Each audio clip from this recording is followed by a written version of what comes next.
시간이 되었습니다. 예배당 안에 계신 분들이나 또 화면으로 예배에 동참하시는 분들이나 마음 정돈하시고 예배에 집중할 수 있도록 경건하게 하나님 앞에 나아가십시다. 다 같이 묵도하심으로 주일 오전 예배 하나님께 드리겠습니다.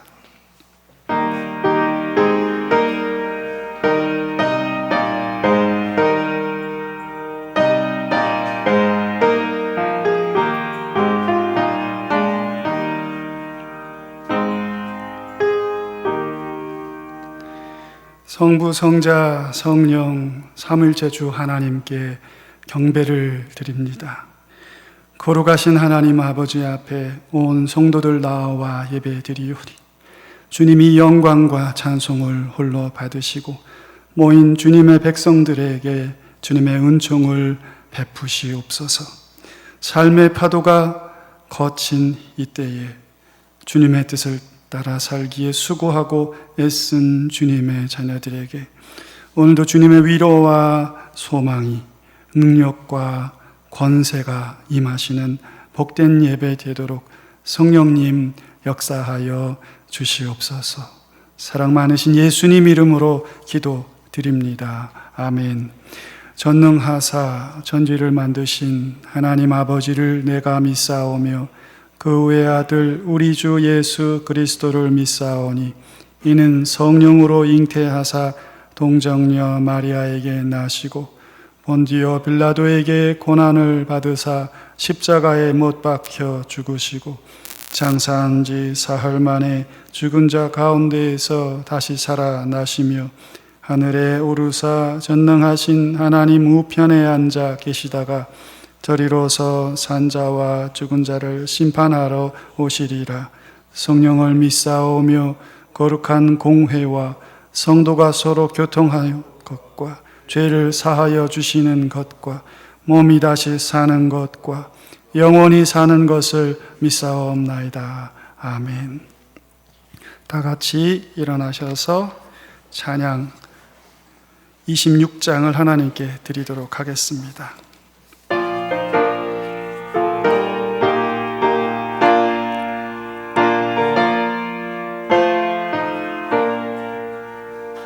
구세주를 하는 이들 찬송하고 찬송하시 마음과 뜻과 힘 다하여 경배 드리세.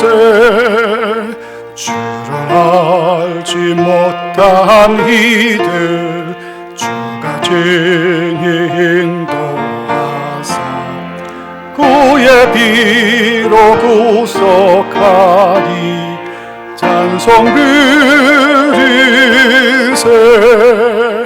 약한 사람도 받아 시험 중에 참게 되니 모든 죄를 이길 힘은 믿음뿐이라.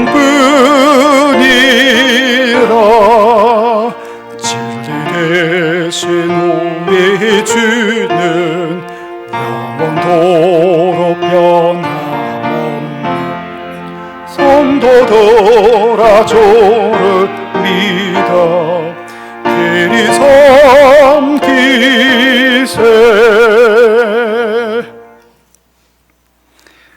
다 같이 교독문 28번을 함께 교독하겠습니다. 교독문은 찬송가 맨 뒷부분에 있습니다. 교독문 28번 시편 63편입니다.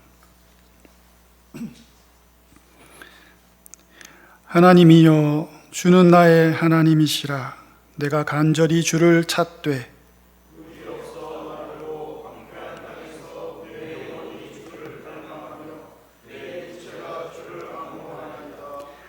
내가 주의 권능과 영광을 보기 위하여 주의 인자하심이 생명보다 나음으로 이러므로 나의 평생에 주를 송축하며 골수와 기름진 것을 먹음과 같이 나의 입이 기쁜 입술로 주를 찬송하되 내가 나의 침상에서 주를 기억하며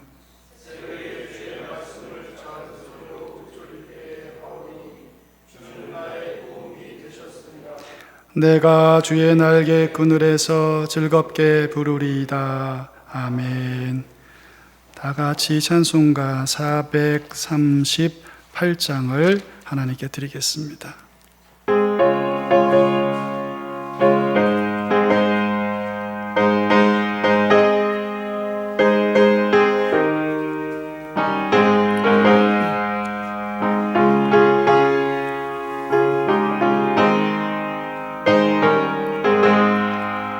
내 영혼이 은총 입어 중한 죄짐 벗고 보니 슬픔 많은 이 세상도 천국으로 화하도다. 할렐루야 찬양하세. 내 모든 죄 사함받고 주 예수와 동행하리. 그 어디나 하늘나라 주의 얼굴 뵙기 전에 멀리 뵈던 하늘나라 내 맘속에 이루어지리. 날로 가깝도다. 할렐루야 찬양하세. 내 모든 죄 사함받고 주 예수와 동행하리. 그 어디나 하늘나라 높은 산이 거친 들이 조막이나 궁궐이나 내 주 예수 모신 곳이 그 어디나 하늘나라. 할렐루야 찬양하세. 내 모든 죄 사함받고 주 예수와 동행하리.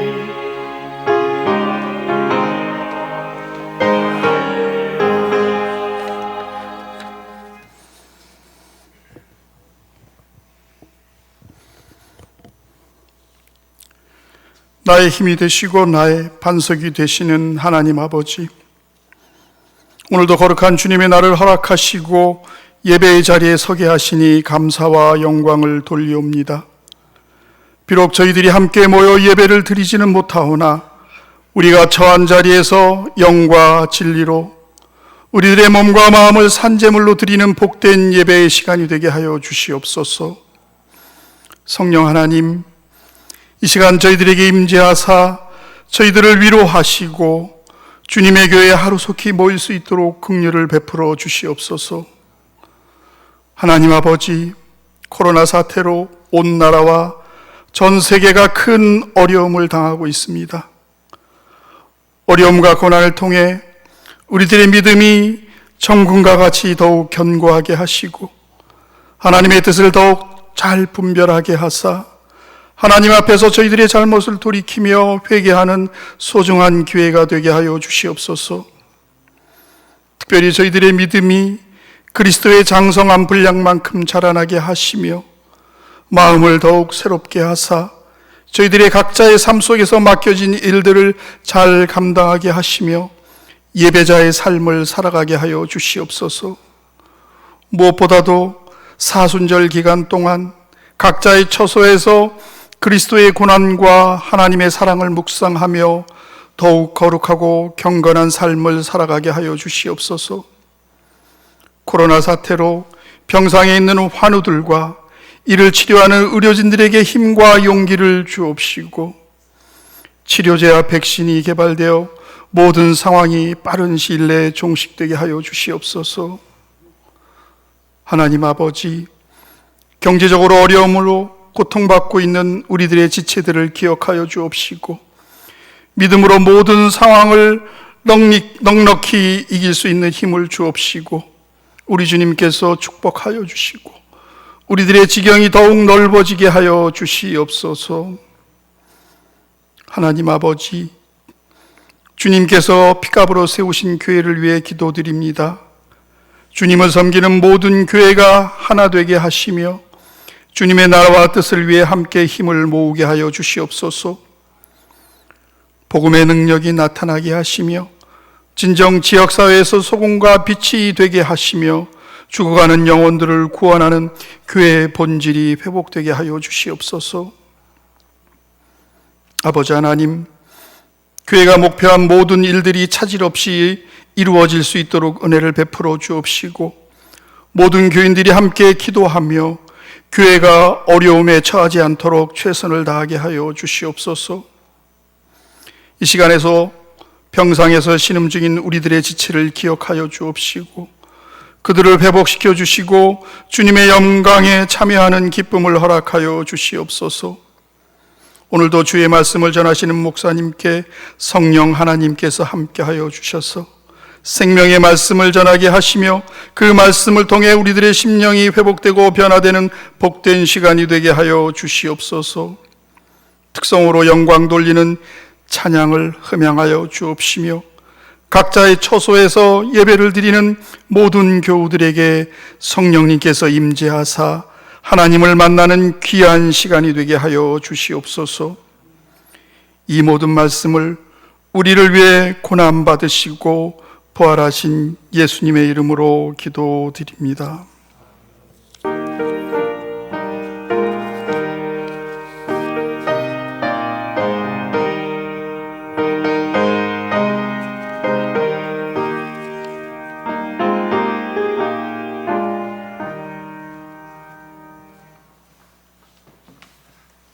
우리 함께 교회 소식을 보도록 하겠습니다. 알림 보시면 가족 구성원 모두가 모여서 함께 경건한 예배에 참여해달라는 부탁의 말씀이 있습니다. 자녀손들 함께 모여서 하나님 앞에 가정에서 예배 드리는 것도 매우 뜻깊은 그런 경험이 될 수 있다 생각이 듭니다. 경건한 마음으로 예배하는 일을 이렇게 게으르게 하지 마시고 열심 내시고 또 예배를 자녀들과 가정 안에 남길 수 있는 그런 복된 그런 시간들 되도록 만드시기를 주의 이름으로 부탁을 드립니다. 교회 홈페이지에 접속하시면 되겠고 접속이 어려운 분들 위해서 링크를 보내드리니까 그 링크를 통해서 예배 참여하시면 되겠습니다. 두 번째 알림은 헌금에 관한 것인데 벌써 여러 번 알려드렸기 때문에 여러분들 살펴보시고 참여하시면 되겠습니다. 교회에 일 맡은 이들이 일을 하는데 불편함이 없도록 여러분이 정해진 기존의 헌금들 부지런히 해주시면 되겠습니다. 세 번째는 예방 차원에서 교회 건물 사용을 제한한다는 것 기억하시고 필요한 경우에 사무실에 연락해 주시면 되겠습니다.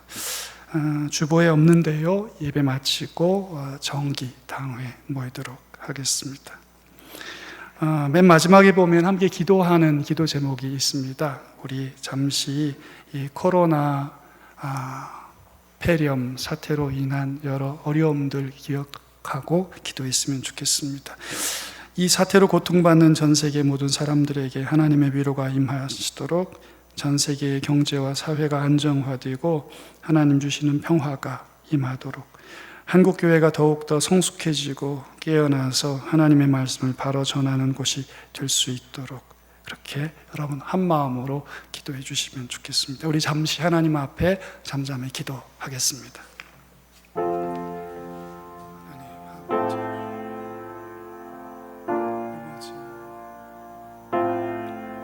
예상하지 못했던 강한 관이 우리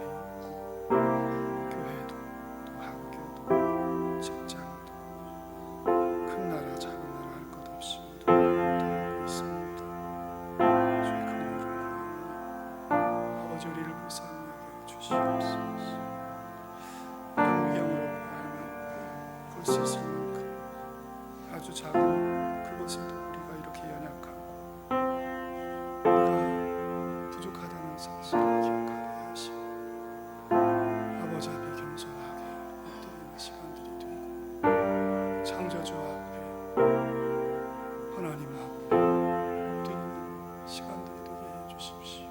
인간의 자랑과 교만이 무너지고 우리의 자부심과 우리의 진보의 성취 업적이 모두 다 빛을 발하는 이 시기에 하나님, 우리가 죄인이요 오늘 많은 사람들이 것을 기억할 수 있게 해주시고 고통당하는 길 가운데 주님, 놀라우신 주님의 위로가 임하시옵소서.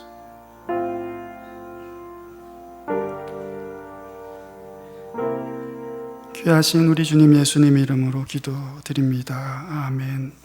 우리 함께 하나님 말씀 보겠습니다. 요한복음 4장 16절에서 26절까지 말씀입니다. 요한복음 4장 16절에서 26절 말씀까지 신약성경 147쪽 어간에 있습니다. 요한복음 4장 16절에서 26절까지 우리 한 목소리로 읽도록 하겠습니다. 이르시되 가서 네 남편을 불러오라. 여자가 대답하여 이르되 나는 남편이 없나이다. 예수께서 이르시되 내가 남편이 없다 하는 말이 옳도다. 너에게 남편 5이 있었고 지금 있는 자도 내 남편이 아니니 내 말이 참되도다. 여자가 이르되 주여 내가 보니 선지자로소이다. 우리 조상들은 이 산에서 예배하였는데 당신들의 말은 예배할 곳이 예루살렘에 있다 하더이다. 예수께서 이르시되 여자여 내 말을 믿으라. 이 산에서도 말고 예루살렘에서도 말고 너희가 아버지께 예배할 때가 이르리라. 너희는 알지 못하는 것을 예배하고 우리는 아는 것을 예배하노니 이는 구원이 유대인에게서 남이라. 아버지께 참되게 예배하는 자들은 영과 진리로 예배할 때가 오나니 곧 이때라. 아버지께서는 자기에게 이렇게 예배하는 자들을 찾으시느니라. 하나님은 영이시니 예배하는 자가 영과 진리로 예배할지니라. 여자가 이르되 메시아 곧 그리스도라 하는 이가 오실 줄을 내가 아노니 그가 오시면 모든 것을 우리에게 알려주시리이다. 예수께서 이르시되 내게 말하는 내가 그라 하시니라. 아멘. 한 주간을 마무리하고 또한 새로운 한 주간을 시작하는 이 시간에 하나님의 말씀을 들음으로 시작할 수 있도록 허락하여 주신 것 너무나도 감사드립니다. 이 자리에서 예배를 드리든 또한 영상을 통하여서 예배를 드리든 한 주를 시작하는 이날 하나님께 영광 돌리고 하나님께 찬양 드리고 하나님께 은혜 받는 귀한 시간이 될 수 있도록 은혜를 부어 주옵소서.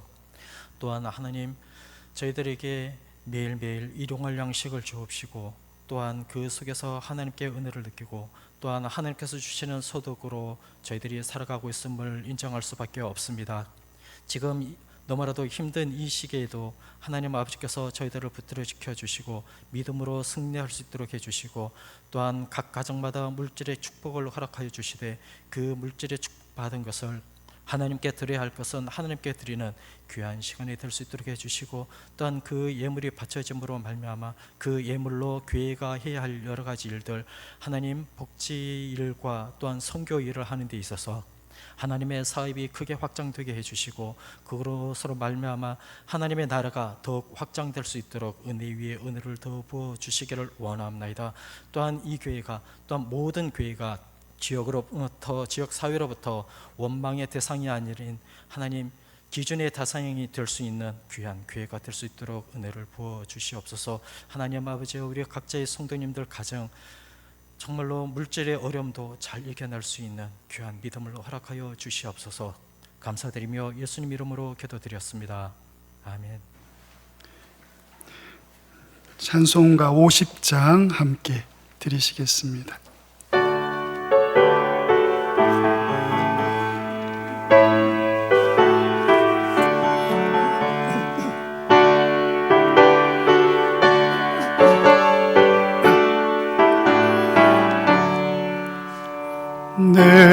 내게 있는 모든 것을 아낌없이 드리네. 사랑하고 의지하며 주만 따라 살리라.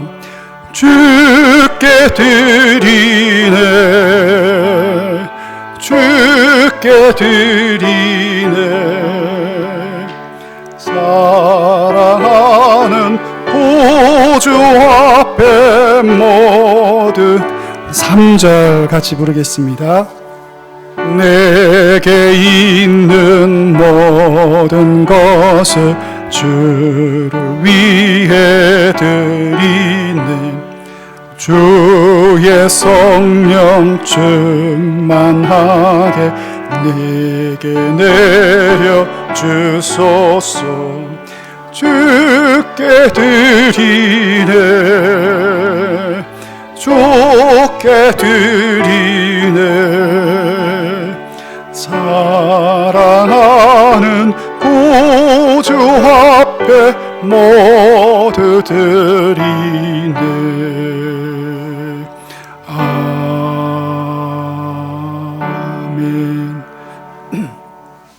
이 시간은 특송에 있겠습니다. 전성훈 장은경 집사님 가정 두 네 분이 나오셔서 기도라는 제목의 찬양으로 하나님께 영광을 돌리겠습니다.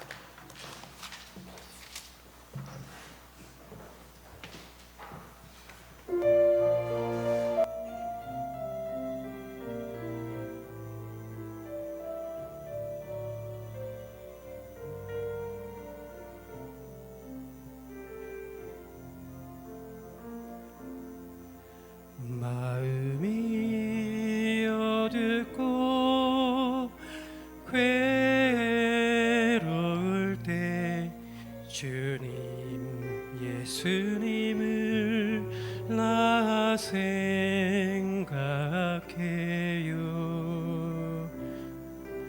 머리 들고 쫓아 없으시던 혼자 기도하시던 주님 생각해요.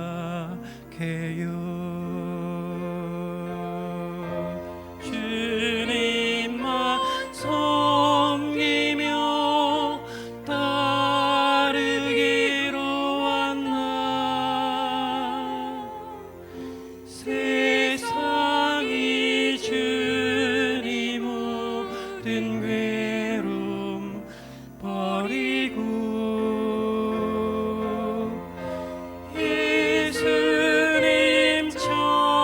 예수님처럼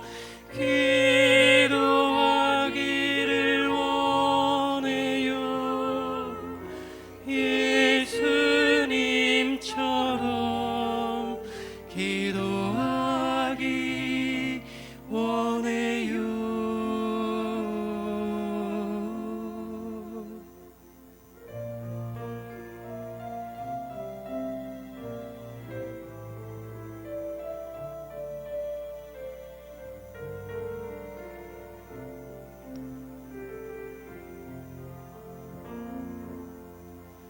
마음이 어둡고 괴로울 때 주님 예수님을 나 생각해요. 머리 들고 쫓아 없으시던 혼자 기도하시던 주님 생각해요.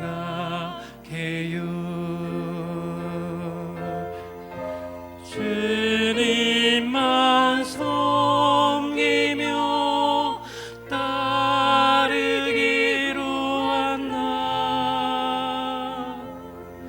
세상이 주님 모든 괴로움 버리고 예수님처럼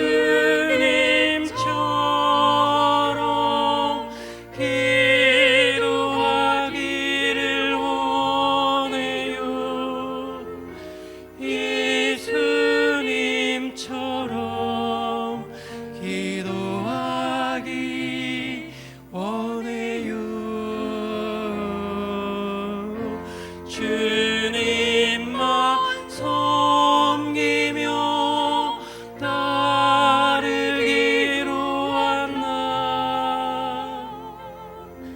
세상이 주니 모든 괴로움 버리고 예수님처럼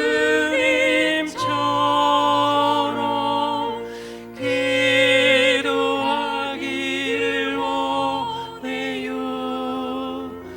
예수님처럼 기도하기 원해요.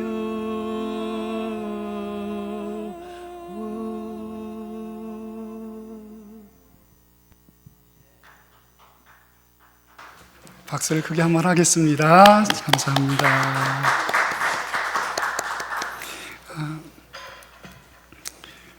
코로나 폐렴의 시대가 저희에게 성숙함을 요청하고 있습니다. 오늘은 성숙한 예배자 상에 관한 말씀을 나누면서 우리가 주님이 찾으시는 참된 예배자가 되자는 취지의 말씀 드리도록 하겠습니다. 지난주, 지지난주, 그리고 지지지난주 모두 다 벌써 코로나 사태가 시작되면서 여러분들께 드렸던 말씀입니다. 슬라이드에 보시면 첫 번째 주일에는 반모섬의 요한처럼이라는 주제로 말씀을 드렸습니다.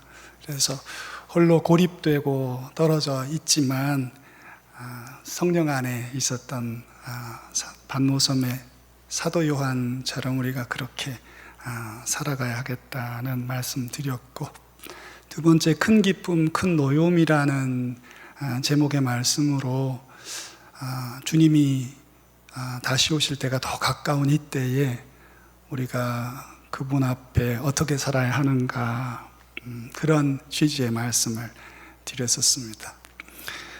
지난주는 주일 지내기라는 제목으로 우리가 함께 모여서 공예배를 드리지 못하니 이 주일을 어떻게 지내야 하는가에 관한 그런 말씀 드렸습니다. 세 번 메시지 모두 다 코로나 사태가 시작되면서 여러분들께 드린 말씀이고, 세 메시지 모두 다 오늘 드리는 메시지까지 포함해서 이 상황이 우리에게 성숙함을 요청하고 있구나, 요청받고 있어요. 성숙하지 않으면 안 된다고 마구 우리의 엉덩이를 막 찔러대는 것 같은 그런 상황이 아닌가 생각이 듭니다. 오늘은 예배에 관한 것, 그래서 우리가 어떻게 예배자가 되는가, 우리가 드리는 예배가 무엇인가, 또 어떻게 드려야 하는가, 이런 주제들을 가지고 말씀을 상고하는 시간을 갖겠습니다. 다음 슬라이드 보시면 worship이라는 말을 제가 영어로 써놨습니다. 영어로 예배가 worship이지요. 그 worship이라는 말은 본래 worthiness라는 말에서 나왔다고 합니다. 그러니까 값어치가 있음이라는 말에서 worship, 예배라는 말이 나왔다, 그렇게 이야기를 하더군요. 값어치가 있는 어떤 대상을 보고 그 대상의 그 값어치를 인정하고, 그래서 그것을 존경하거나 그것을 높이는 행동하는 것, 그게 예배다, 이런 의미가 있다고 해요. 영어로는 그렇다 치면 헬라어로 신약 성경에서는 프로스크네오라고 합니다. 그게 예배하다, 이렇게 되어 있어요. 그 헬라어가 하나 있고 제가 그걸 좀 나누어서 앞에 말, 뒤에 말, 이 두 부분으로 나눴습니다. 그래서 예배하다라는 말을 둘로 나눴는데, 앞에 프로스라는 말은 접두어입니다. 그래서 어디를 향해서라는 말이고, 뒷부분에 있는 크네오라는 말은 키스하다라는 말입니다. 그래서 아리스토텔레스나 그리스 시대의 모든 저술가들은 저 큐네오라는 말을 가지고 입을 맞추다, 혹은 손등에 입을 맞추다, 이런 의미로 썼습니다. 저 프로스쿠네오라는 말을 이제 합쳐서 예배하다라고 하는데 왕에게 예를 표하다 혹은 매우 깊은 존경을 표현하다. 그래서 프로스쿠네오라는 말은 합쳐서 엎드리다라는 말로도 쓰입니다. 아주 깊은 존경을 보이는 것이기 때문에 엎드리다라는 그냥 독립된 그런 말로도 사용이 되고, 그런 의미가 다 합쳐져서 예배하다라는 말로 그렇게 사용이 되는 것입니다. 한마디로 예배란 깊은 사랑과 흠모하는 마음을 하나님께 드리는 것입니다. 창조 안에서 놀라운 구원의 일을 행하신 그분을 향해서, 그분의 그 가치 때문에, 그분의 놀라운 그 사랑 때문에, 그분의 그 헌신 때문에 우리가 그분께 존경과 사랑을 표하는 것, 그게 예배다, 이렇게 말을 할 수 있을 것입니다. 오늘 우리가 읽은 본문은 아주 유명한 이야기입니다. 수가성의 여인과 예수님이 대화하신 것이죠. 그 여인은 사마리아 사람입니다. 수가라는 성도, 예루살렘에서 북쪽으로 한 50km 정도 떨어져 있어요. 그러니까 예루살렘에서는 북쪽으로 가야 하고, 저기 갈릴리에서 가버나움에서는 한 80km 정도 밑으로 내려와야 수가라는 성에 갈 수가 있습니다. 거긴 사마리아입니다. 마치 우리나라가 주변에 있는 어떤 나라와 늘 긴장이 있고 같은 말을 해도 조금 석연찮고 밉고 막 그런 것처럼 이스라엘과 이 사마리아도 그렇습니다. 그래서 뭐 벚꽃나무가 우리나라에서 유래했다 그러고, 또 저쪽은 저쪽에서 유래했다 그러고, 뭐 이런 것 같은 그런 곳이에요. 그래서 하나님을 섬기지만 비슷한데 좀 다른, 그러면서 서로가 자기의 그 족보가 더 높다는 것을 주장하는 그런 긴장 관계에 있었던 그런 사람들이었습니다. 그래서 예수님이 오늘 그곳에 가신 거예요. 왜 가셨냐면 한 사람을 만나기 위해 거기 가신 것입니다. 뭐 높은 사람, 또 정치인, 거기 뭐 촌장, 뭐 박사, 뭐 이런 사람 만나려 가신 게 아니고, 오늘 이 본문에 나오는 한 여인, 참 실패한 사람, 허물이 많은 사람, 그런 사람을 지금 예수님이 만나러 수가성까지 가고 계신 겁니다. 오늘 이 본문 통해서 몇 가지 예배에 관한 말씀들을 나누겠습니다. 오늘 본문에 보면 4장 9절에 이렇게 되어 있습니다. 어찌하여 사마리아 여자인 나에게 물을 달라 하십니까? 번역은 점잖게 됐지만 억양이나 톤은 그렇지 않았을 겁니다. 도대체 뭘 보고 나한테 물 달라 그러냐고, 언제 날 봤다고 그러냐고, 당신 유대인 아니냐, 나 사마리아 여인인데 이게 지금 말이 되는 상황이라고 생각하냐, 이렇게 아주 매정하게 자르는 것이죠. 제가 맨 뒤에 의문보호 안 달고 느낌표를 달았습니다. 딱 잘라 말하는 것으로 보여집니다. 11절에 이렇게 되어 있습니다. 물 기를 그릇도 없고 이 우물은 깊은데, 우물이 깊으면 두레박이 있어야 하지 않습니까? 그 두레박 다 감춰놓는 거예요. 아니면 물 길린 사람이 직접 자기가 갖고 가든지, 그러지 않으면 이 우물물을 이용할 수 없도록 조치가 취해진 어떤 곳이죠. 그러니까 그 여인은 그걸 아는 거예요. 예수님이 물 달라 그러니까 물 못 준다. 예수님이 너가 내가 누군지 알았으면 도리어 너가 나한테 물을 달라 그랬을 텐데, 하나님의 선물도 내가 줬을 텐데, 이렇게 얘기하시니까 이 여인이, 아니 우물은 깊고 두레박도 당신 없는데 무슨 물을 준단 말이요? 이렇게 따져 묻는 거예요. 따져 묻는 것입니다. 15절에는 이렇게 되어 있습니다. 주여 그런 물을 내게 주사 목마르지도 않고 다시 이곳에 물 길러 오지도 않게 해 주십시오. 저기 지금 주여 이렇게 돼 있으니까 여러분은 무슨 신앙 고백처럼 들으실지 모르지만 실은 저건 이런 거죠. 여보세요 신사분, 이런 말이죠. 여보세요 선생님, 이런 말이에요. 예수님이 너가 나에게 도리어 물을 달라 그랬을 것이다. 여기 와서 물 떠먹으면 다시 목마르지. 그렇지만 내가 주는 물을 먹으면 영원히 목마르지 않는다. 이렇게 얘기를 하니까 저 여인이 저 말을 한 것입니다. 한마디로 말하면 예수님 거의 뭐 협잡꾼이나 혹은 사기꾼 같이 그렇게 생각하고 말을 하고 있는 것으로 보여요. 생기기는 멀쩡하게 생겼는데 하는 말을 들으니까 좀 이상하다. 그리고는 이런 말이에요. 그럼 나도 한번 줘봐요. 나 한번 먹어볼 테니까. 나도 한번 그런 물 먹어나 봅시다. 이렇게 지금 거절을 하고 있는 것이에요. 그랬더니 예수님께서 뭐라 그러셨어요? 그 여인의 폐부가 찔리는 듯한 그런 마음이었을 거예요. 너의 남편을 데리고 오라. 내가 금을 줄 테니 너의 남편 데리고 오라. 이렇게 얘기를 했습니다.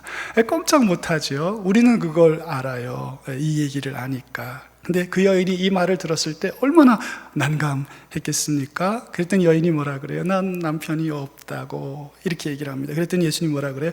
참 대답을 잘하는구나. 너 남편이 5 있었고 지금 있는 남편은 네 남편이 아니니 남편이 없다 하는 네 말이 옳다. 예수님 굉장히 지혜로우시죠. 한 번도 잘못했단 말 안 하시고 너 참 대답 잘한다. 그래 네 말이 옳다. 두 번이나 옳다 맞다 이렇게 이야기를 하시고 계신 거예요. 아마 이 말을 들으면서 그 여인은 더 큰 충격을 아마 받았겠죠. 그때 그 기절초풍할 상황에서 그 여인이 얼마나 놀랐는지 이렇게 말했어요. 선생님, 이때는 좀 진짜 좀 진심이 담겼겠죠. 주여, 내가 보니 선지자로소이다. 이렇게 얘기를 합니다. 요 말까지 보면 뭔가 이 사람이 좀 하나님 앞에 딱 엎어지거나 주님 앞에 항복하거나 했을 것 같은데 아직 아닙니다. 거절합니다. 20절에 보면 이렇게 돼 있습니다. 우리 조상들은 이 산에서 예배했는데 당신들의 말은 예배할 곳이 예루살렘에 있다 하더이다. 이렇게 여인이 말을 합니다.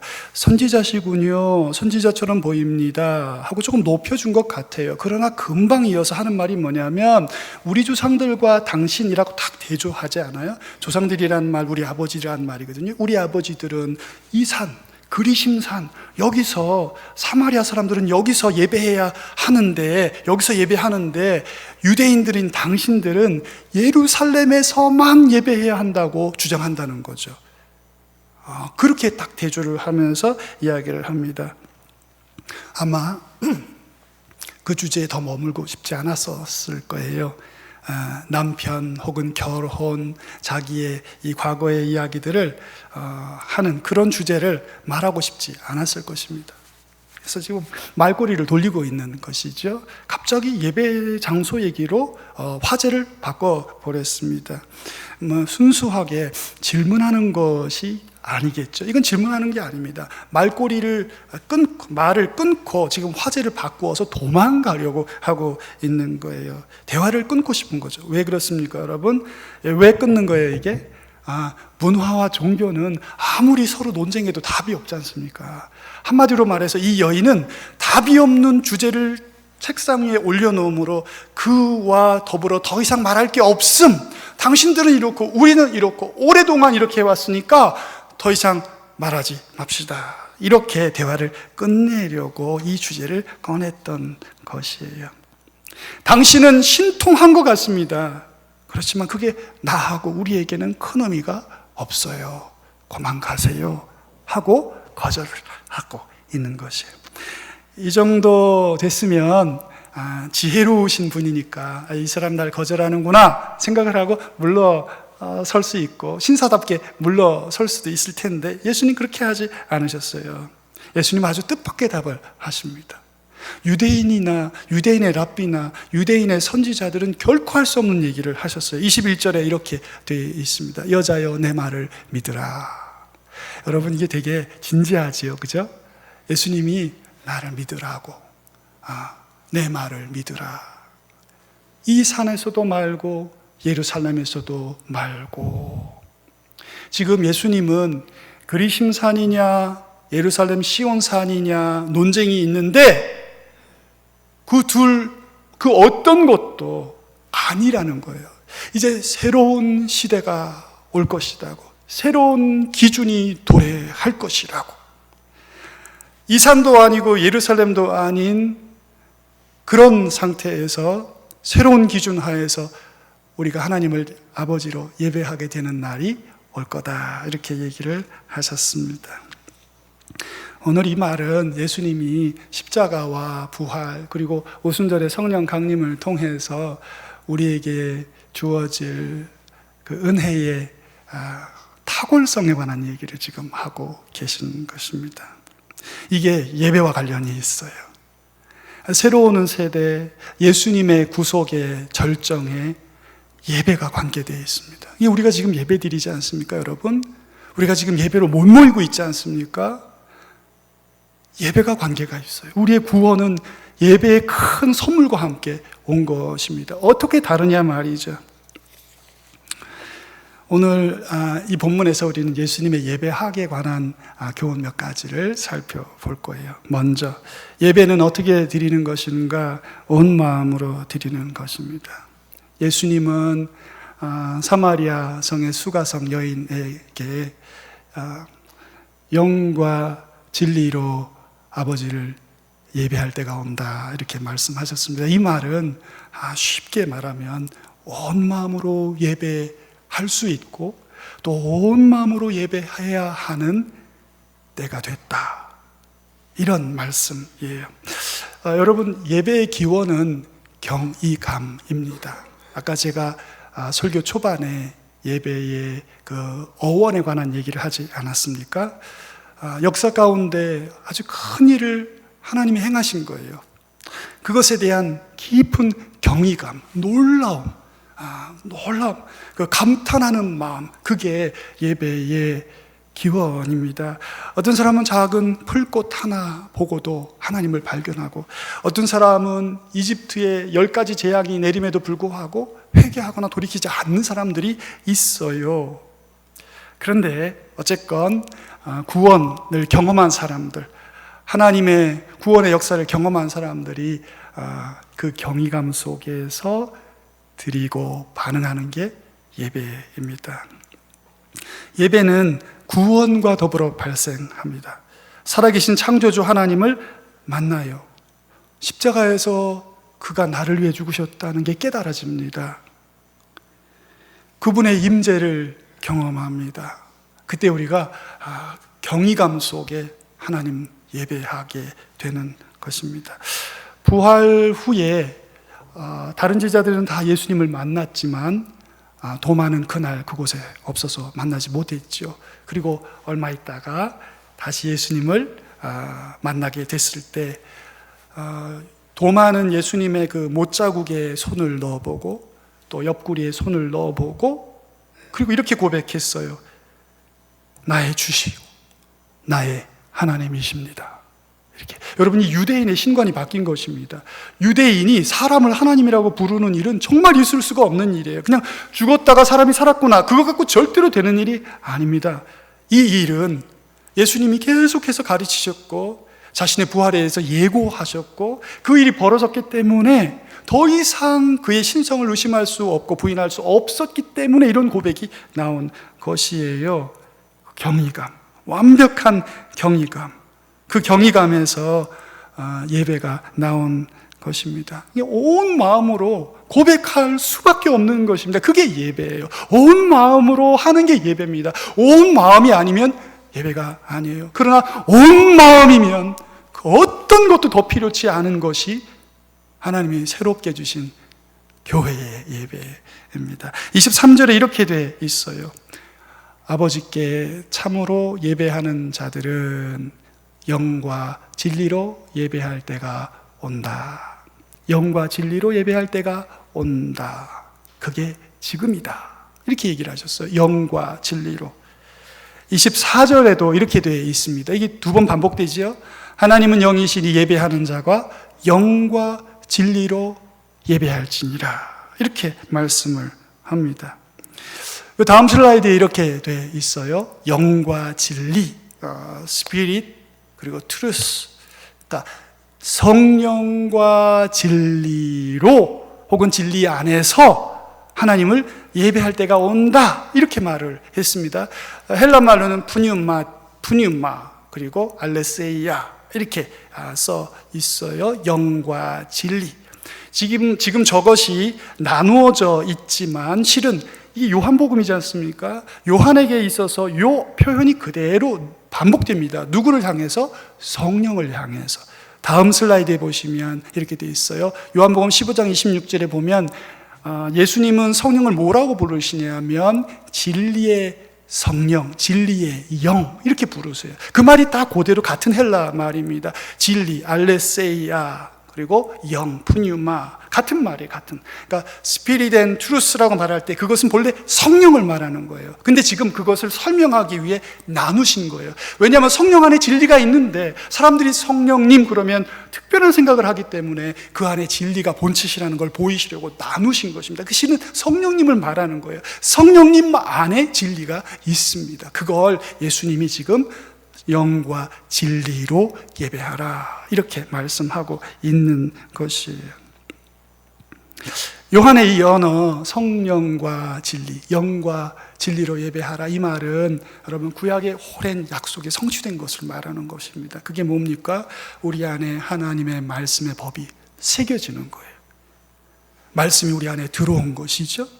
말씀만 들어왔습니까? 신약 성경의 가장 큰 성전의 변화가 뭡니까? 성전이 예수님이 되시고 그리고 그 성전이 우리가 되는 거예요. 구약 성경의 가장 큰 두 주제가 율법과 성전인데 그게 모두 다 성도의 영혼 안에 들어오게 됩니다.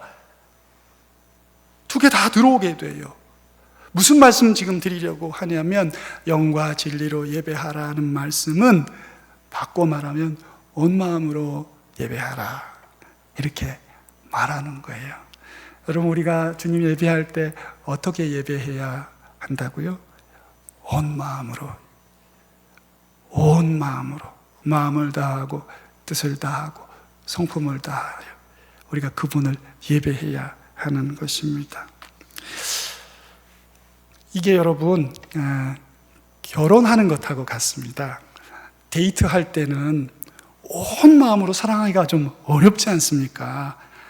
일단은 경제도 따로 돌아가고 또 집도 따로 살고 그렇지 않습니까? 그러다가 데이트할 때는 그래서 뭐 밤에 헤어져야 되고 또 만나기도 또 못 만날 때도 있고 그런데 결혼을 하면 여러분 어떻게 됩니까? 한 집에서 같이 살잖아요.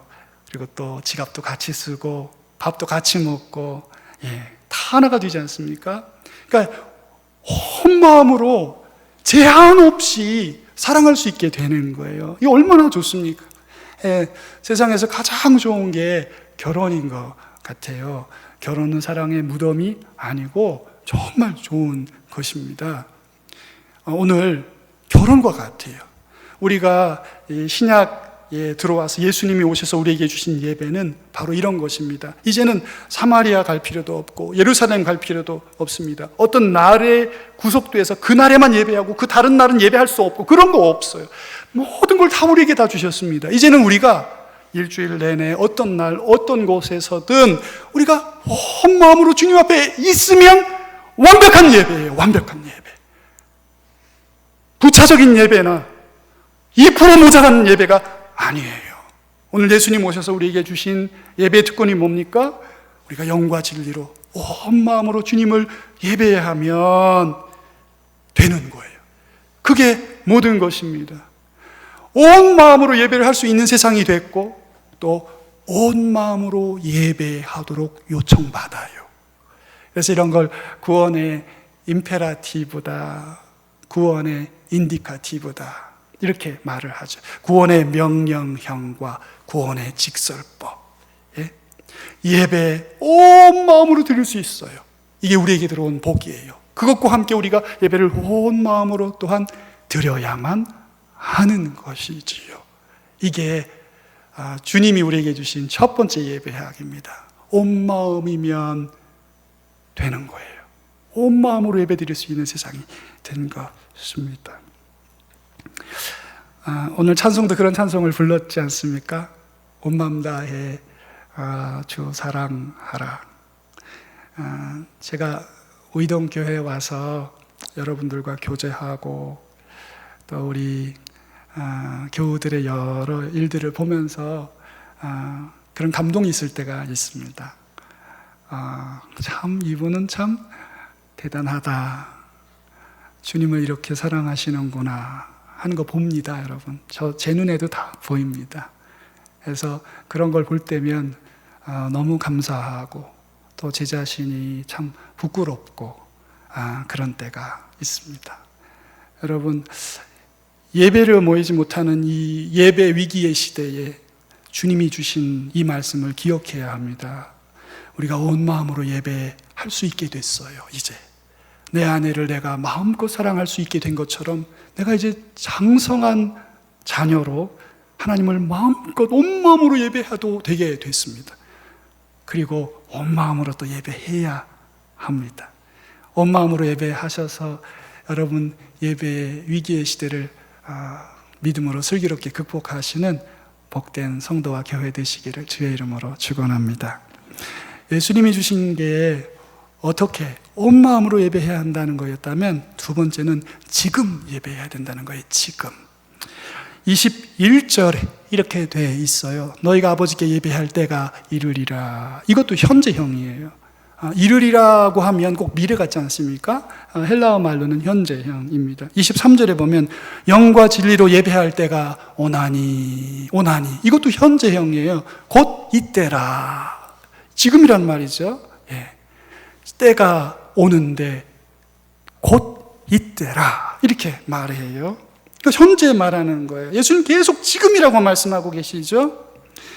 그리고 여러분, 예배자를 찾으신다는 하나님, 그분이 찾으시는 저 수고도, 아버지가 예배자를 찾는다는 저 수고도 현재 진행형이에요. 현재형이에요. 아버지가 지금 찾고 계시다, 찾으신다. 이거 다 현재형입니다. 예배는 온 마음으로 드릴 수 있고 또 드려야 하는 것이었다면, 예배는 지금 가능하게 됐고 또 지금, 바로 지금 드려야 하는 게 예수님이 주신 예배입니다.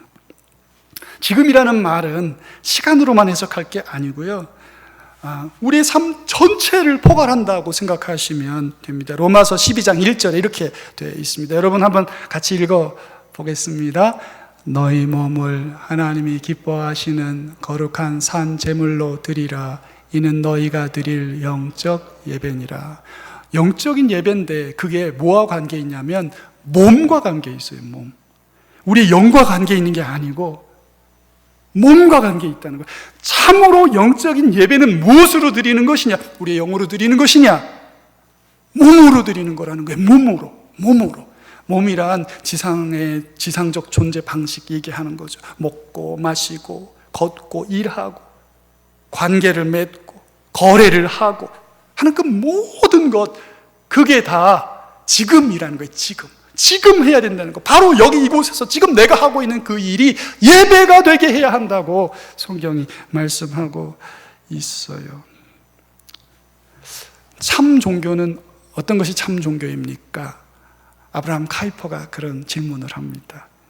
삶의 전 영역을 관계하는 게 참 종교다. 여러분, 이단의 특징이 뭡니까? 이단은 그들의 예배당 안에서만 종교가 기능합니다. 혹은 그 반대로 자기의 일상과 직업과 가정 또 가족들을 소홀히 해요. 버려요. 방기하고 방치하고 유기합니다. 그리고 그것을 긍정해요. 그러나 교회와 성경의 가르침은 한 번도 그렇게 한 적이 없어요. 결혼을 금하는 것은 귀신의 가르침이라고, 가족들을 돌보지 않는 자들은 믿지 않는 자들보다 더 악한 자들이라고 말씀하십니다. 국가의 책임도 충실하게 감당해야 한다고 가르쳐요. 여러분, 참 종교는 삶의 모든 전반을 다 관계합니다. 그 어떤 것 하나도, 온 우주에 한 평의 땅도 주님의 영역토가 아닌 게 없다는 거예요. 이게 성경의 주장입니다. 지금, 내가 지금 놓여있는 지금, 여기 이곳이 내 예배의 자리가 되었고 되도록 해야 한다. 이런 말씀입니다. 이방인 중에 이방인, 죄인 중에 죄인. 제가 지금 말하는 게 누굴까요, 여러분? 실패한 사람 중에 실패한 사람. 오늘 예수님이 찾아간 사람, 수가성 여인. 그렇지 않아요? 아마 남자가 자기 인생의 우물이라고 생각했을 수 있어요. 사람이 내 인생의 우물이라고 생각했을 수 있어요. 근데 퍼먹으면 또 목마른 거죠. 돈이, 혹은 자기 직장이, 혹은 자기 지식이, 혹은 자기 연줄이. 오늘 이 수가성 여인은 그런 세상 사람의 대표입니다. 근데 실패했어요. 완벽하게 꼬였습니다. 더 이상 낙심하고 좌절할 수 없는 상태에 놓여 있는 사람인데, 오늘 예수님이 그런 한 사람을 찾아오셔서 지금 예배자가 되라고 말하고 있는 거예요. 지금. 뭐 더 준비하고, 뭐 더 갈고 닦고, 뭐 더 거룩하게 한 다음에 예배 드리겠습니다. 그게 아니라 지금 와서 지금 예배자가 되라고 말씀하고 계세요. 이 여인이 성도가 되면 하나님의 나라에 무슨 큰 공헌이 있겠습니까, 여러분? 그렇죠? 정말 별거 없는, 정말 버림받은 한 인생 아닙니까? 그런데 오셔서 예수님이 계속해서 반복하는 거예요. 지금이라는 거예요. 지금. 객관적으로 하나님의 나라가 지금이고 예배가 지금이라는 말로도 볼 수 있지만, 그 여인을 향해서 예수님이 지금 초청하고 계신 거예요. 지금 들어오라고. 지금 내가 지금 너 앞에서 말하고 있는 지금, 바로 이 말을 하고 있는 지금 예배자로 서라고 지금 초청하고 계세요. 여러분, 이 보잘것없는 한 여인을 향해 예수님이 이렇게 집요하게, 이렇게 간절하게, 이렇게 절박하게 예배를 요청하는 게 너무 이상하지 않습니까, 여러분? 그 은혜의 부르심 앞에 지금 응답해야 합니다. 그 여인이 조금이라도 머뭇머뭇거린다면 우리가 볼 때 얼마나 어울리지 않는 일이라고 생각하겠습니까? 오늘 이 말씀을 듣는 모든 교우들, 지금 여러분이 서 있는 그곳에서 지금 하나님을 만날 수 있어요. 그리고 만나야 합니다. 온 마음으로 예배할 수 있고 예배해야 하고, 바로 지금 여러분이 직장에 가면 바로 그때 거기 그곳에서 지금 예배 드릴 수 있고 주님을 만날 수 있고 또 만나야 하는 것이에요. 이게 예수님의 예배학인 것입니다. 돌이키고 뉘우칠 때 완벽하게 예배가 발생하는 것입니다, 여러분. 우리가 이곳에 앉아서 예식을 따라서 진행하는 예배가 100점짜리 예배일 수 있지만, 그러나 돌이키고 뉘우칠 때, 용서하고 섬기려고 할 때 완벽한 예배가 발생하는 거예요. 완벽한 예배가. 그날 거기 그곳에, 내가 지금 있는 거기서 내가 사랑의 마음을 품는다면 그게 완벽한 예배입니다. 이게 예수님이 우리에게 주신 예배예요. 어떻게 예배를 해야 하는가? 온 마음으로 내가 놓여있는 바로 그곳에서, 바로 지금 주님께 갈 수 있다는 거죠. 가야 하고. 이게 예수님이 주신 예배인데, 건물 예배당에 와서 예배 드리는 것이 너무 좋고 귀한 일이지만, 우리가 우리의 삶의 자리에서 온 마음으로 삶의 모든 형편 가운데 지금 주님의 예배의 부르심을 들을 수 있다면, 여러분, 이건 2% 부족한 예배가 아니에요. 그건 완벽한 예배입니다. 완벽한 예배. 여러분, 이러한 완벽한 예배 가운데 이 어려운 예배 위기의 시대를 승리하시기를 주의 이름으로 축원합니다. 지금 예배에 관한 정의를 또 내리고, 또 예배를 어떻게 드려야 되는가, 이런 얘기들을 했는데, 마지막으로는 우리가 왜 예배해야 하는가에 관한 이야기를 좀 하려고 합니다. 아니, 하나님이 왜 예배를 찾으시는가 말이죠.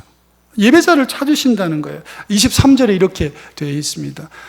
아버지께서는 자기에게 이렇게 예배하는 자들을 찾으시느니라. 찾으신다. 이 찾는다는 말은 제테오라는 헬라 말입니다. 여러분, 셀로딘, 열심당 시몬, 혹시 기억이 나세요? 젤롯, 셀롯 이렇게 번역하기도 하고, 열심당이라는 말이잖아요. 그들의 이 겉옷 속에 짧은 단도를 감추고 로마 군인들을 암살하던 사람들이죠.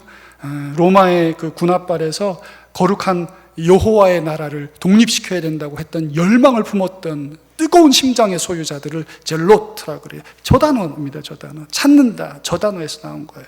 하나님이 이렇게 예배하는 자들을 찾으신다는 거예요. 간절하게 열심으로, 하나님의 열심으로 예배자들을 찾으신다. 예수님이 이렇게 와서 이야기를 하셨습니다. 그런 때가 온다. 하나님이 찾으신다. 여러분, 오늘 제가 이 요한복음 4장 얘기를 쭉 하지 않았습니까? 요한복음 4장 얘기는 수가성 여인과의 대화인데 전반부의 주제가 뭐였어요? 말거리가 뭐였습니까? 물. 후반부의 말거리가 뭡니까? 예배. 수가성 여인 요한복음 4장 이야기는 물과 예배 이야기로 구성되어 있어요. 여러분, 이게 나뉘어진 걸까요? 제가 지금 이 얘기를 하는 거예요. 예배 얘기가 후반부 얘기인데 이 예배라는 얘기가 앞에 물 이야기와는 관계가 없는 것이겠는가? 제가 지금 이 얘기를 여러분께 드리는 거예요. 4장 14절입니다. 같이 한번 읽어보겠습니다. 내가 주는 물을 마시는 자는 영원히 목마르지 아니하리니 내가 주는 물은 그 속에서 영생하도록 솟아나는 샘물이 되리라. 여러분, 이 한 구절만 뜯어봐도요 참 대단해요. 내가 주는 물을 마시는 자는, 저게 마시는 모든 자를 말하는 거예요. Whoever drinks my water, 이 말이에요. 내 물을 마시는 모든 사람은 한 사람도 빠짐없이, 이런 말이에요. 내가 주는 물을 마시는 모든 사람은 영원히 목마르지 않는다, 이렇게 말을 해요. 여러분, 이 물 마시고 내가 지금 이 물 마시면 너 일주일 안 목말라, 내가 장담한다, 아니면 내가 손에 장을 지죠, 이렇게 말해도 사실 믿기 쉽지 않아요. 에이, 거짓말하지 마. 어떻게 물 한 번 먹고 일주일 목이 안 마르냐? 그런 물 만들면 돈 띄기 볼 거예요, 그죠? 그렇지 않아요? 그런 물 만들었다고 한번 생각해 보세요. 정말 갑부되지 않겠습니까? 근데 예수님 지금 뭐라고 말해요? 영원히 목마르지 않겠다. 그러니까 그 여인이 처음 들었을 때, 아, 이거 사기꾼이구나, 냄새가 폴폴 난다, 이렇게 생각했을 겁니다. 근데 여러분, 그 정도가 아니에요.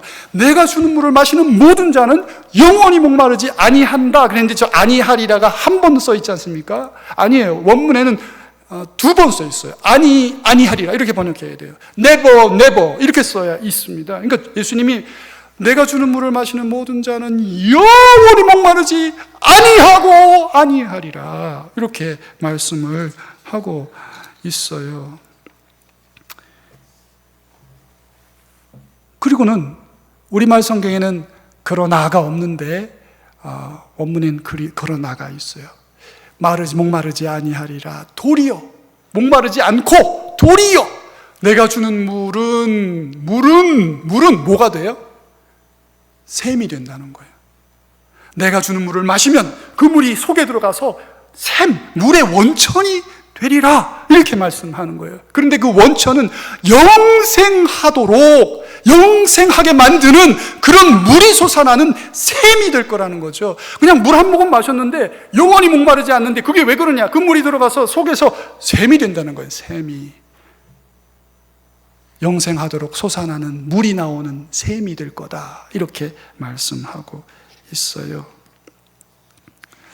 저기 솟아난다는 말은요, 여러분, 사도행전에 2번 나와요. 2번 다 어느 맥락에 나오냐면 안진뱅이 일으키는 대목에 나옵니다. 베드로가 성전 미문에서 날때부터 안진뱅이 일으키죠. 그때 탁 일으켰을 때 어떻게 됐다고 돼 있어요, 여러분? 우리가 보통 드라마 보면 무슨 의사가 침을 놔서 고치면 처음에는 막 비틀비틀거리고 막 이렇게 하다가 막 조금 있으면 막 이렇게 움직이고, 그러다가 막 조금씩 걷고 나중에 뛰고, 그러면 막 우리가 감동하잖아요. 이게 인간의 내러티브예요. 성경은 그렇게 보고하지 않아요. 성경은 하나님의 구원의 역사가 그렇게 감동적으로 막 그렇게 돼 있지 않습니다. 그냥 베드로가 일어나라, 나사렛 예수 이름으로 명하노니 일어나라 하고 손을 잡아 일으켰을 때 껑충 뛰어 일어났다고 돼 있잖아요. 그리고 사도행전의 다른 곳에 가면 바울이 전도할 때 또 안진뱅이 못 있는 사람 보고, 믿음 있는 것을 보고 일어나라 그랬을 때 그 사람도 일어나는데 똑같은 말이에요. 껑충 일어났다고. 하나님의 위대한 힘이 내리셨을 때 그냥 사람이 껑충 일어나는 그런 일이 있었는데, 그때 그 단어가 저 솟아난다는 단어입니다. 예수님은 지금 자신 앞에 있는 이방인 여인에게 자기가 주는 물을 먹으면 이게 영원한 생명의 영생의 물이 솟아나는 샘이 그 속에 생긴다, 이렇게 말을 하고 있어요. 제가 지금 무슨 말을 하려고 그러는 걸까요, 여러분? 물하고 예배하고 어떤 관계냐는 거예요.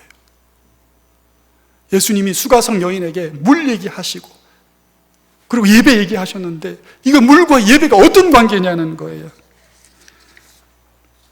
여러분, 왜 하나님이 예배자를 찾으십니까? 왜 우리에게 예배를 주셨습니까? 그것이 우리의 영혼의 생명수이기 때문에 그래요. 우리가 예배를 통해서, 주님이 주신 이 예배를 통해서 하늘의 은혜를 경험할 수 있도록 의도하셨기 때문에 물과 예배가 한 이야기 안에 예수님의 입에서 나온 것이지요.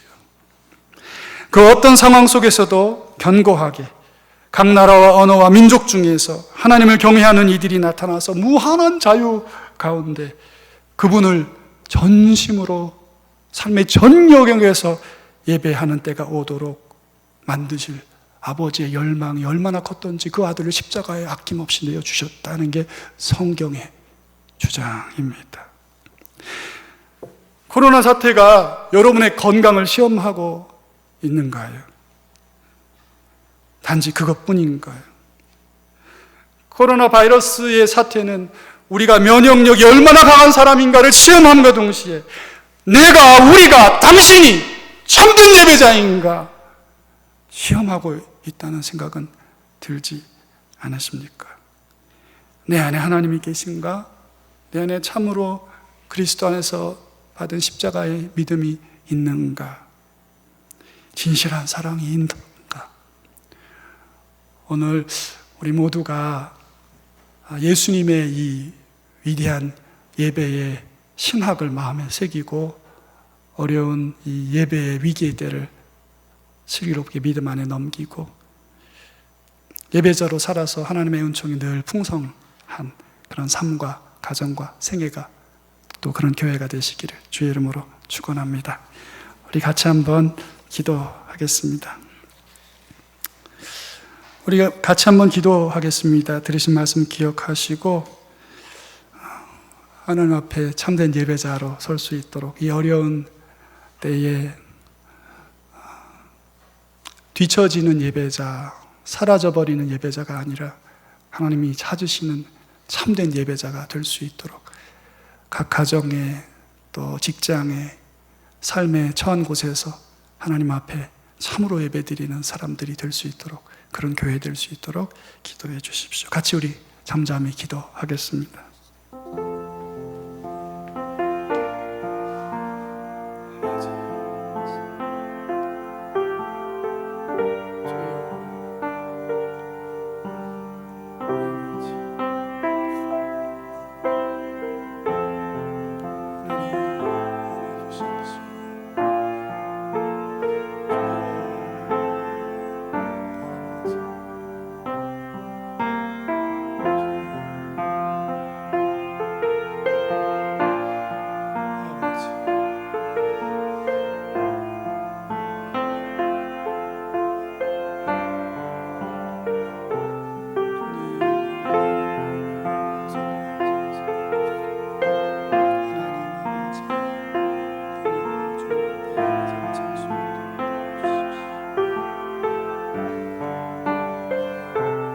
우리 다 같이 일어나셔서 온 마음 다해 주 사랑하라 찬양하겠습니다.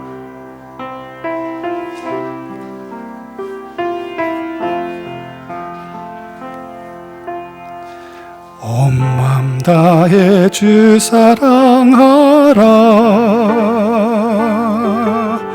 생명 다해 주 사랑하라, 뜻을 다하여 사랑하라, 온 마음 다해 생명 다해 주 사랑해. 처음부터 온 마음 다해, 온 마음 다해 주 사랑하라, 생명 다해 주 사랑하라, 다하여 사랑하라. 온 마음 다해 생명 다해 주 사랑해. 주 사랑해요. 존귀하신 주 사랑해요. 그리 행하셨네. 사랑해요. 더욱 사랑해.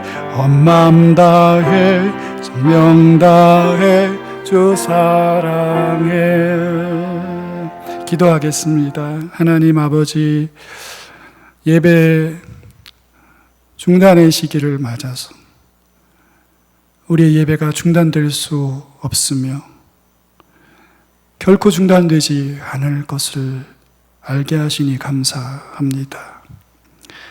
모여 있으나 흩어져 있으나 예배당 안에 있으나 예배당 밖에 있으나 사나 죽으나 우리가 주의 것이요 우리의 예배가 우리의 전생의 동안 주님께 드려질 것입니다.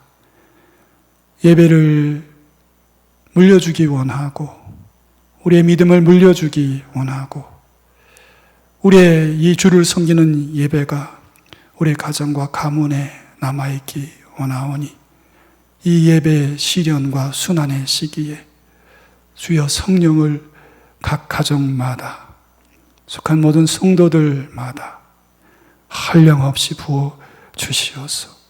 영과 진리로 온 마음으로 우리의 속한 모든 상황 속에 예배하게 하시사 우리로 아버지의 큰 은혜 경험하는 복된 교회와 권속들 다 되어서 이 어려운 예배 위기의 때를 무난히 넘기고 도리어 이 풍랑 때문에 겪어보지 못한 더 깊은 예배를 우리의 삶과 생활 속에 경험할 수 있는 그러한 복이 넘치게 하여 주시옵소서. 어려움이 있습니다. 난관이 있습니다. 주님 지켜주시고 보호하시고 용기와 또 지혜를 주셔서 우리의 예배 통해서 이 모든 어려움을 이길 비책을 발견하고 활로를 열게 되는 모든 복된 주의 백성들 다 되게 하여 주시옵소서.